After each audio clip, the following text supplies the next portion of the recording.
देखिए, सवाल ये पैदा होता है कि एक्शन ऑन भ्रष्टाचार तो टेंशन में क्यों है परिवार? अगर नहीं किया है भ्रष्टाचार तो क्यों चिल्लाते हो अत्याचार अत्याचार? कुछ लोगों ने भ्रष्टाचार को अपना अधिकार समझ बैठा है। कुछ लोग समझते हैं कि भ्रष्टाचार को अधिकार बनाने के बाद अगर उस पर कार्रवाई हो तो वो अत्याचार और दुराचार पर उतर आएंगे। और इसी श्रृंखला में आपने देखा है कि पिछली बार जब क्वेश्चनिंग की गई तो कांग्रेस के नेता ईडी के सामने इवेजिव थे और उनके कार्यकर्ता सड़कों पर वायलेंट और अग्रेसिव थे।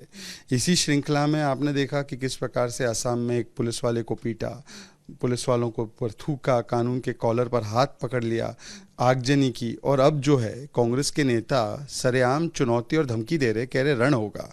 मैं पूछना चाहता हूँ रण किस प्रकार का होगा?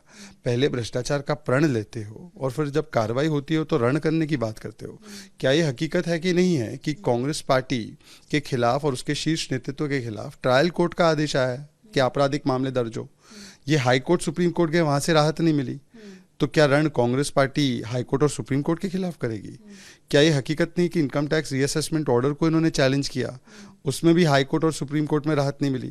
तो क्या ये विद्वेषपूर्ण कार्रवाई थी?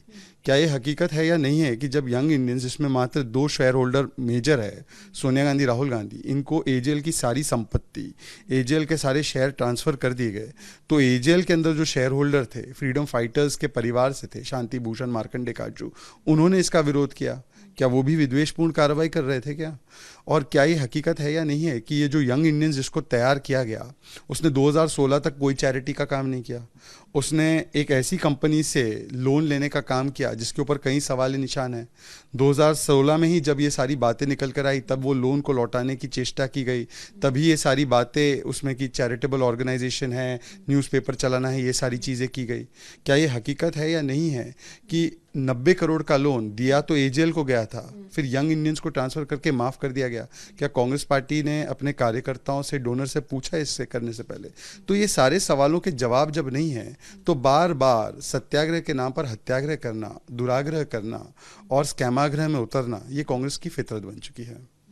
सर, साथ ही साथ में कांग्रेस ये भी कह रही है कि जहां वो एक तरफ प्राइस राइस और जितनी इन्फ्लेशन है उसका मामला उठाना चाहते हैं, इसी वजह से ये ईडी के छापे पड़ रहे हैं और ये पूरी कार्यवाही को आगे बढ़ाया जा रहा है। देखिए, ऐसा है, जहाँ तक महंगाई की बात है तो महंगाई की चर्चा तो लोकसभा राज्यसभा में हो चुकी है, परंतु क्या महंगाई बहाना है भ्रष्टाचार से अपने नेताओं को बचाना है?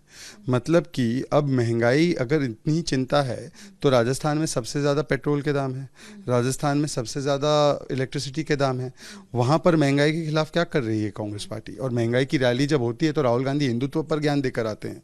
तो राहुल गांधी अगर महंगाई से लड़ना चाहते तो राजस्थान जाकर बेशक लड़े, परंतु ये कहना कि क्योंकि हम भ्रष्टाचार में लिप्त है और हमारे ऊपर कार्रवाई हो रही है तो हमें कार्रवाई से बचाव करने के लिए एक बहाना ढूंढना है, इसलिए महंगाई का मुद्दा उठाना है, ये नहीं चलेगा।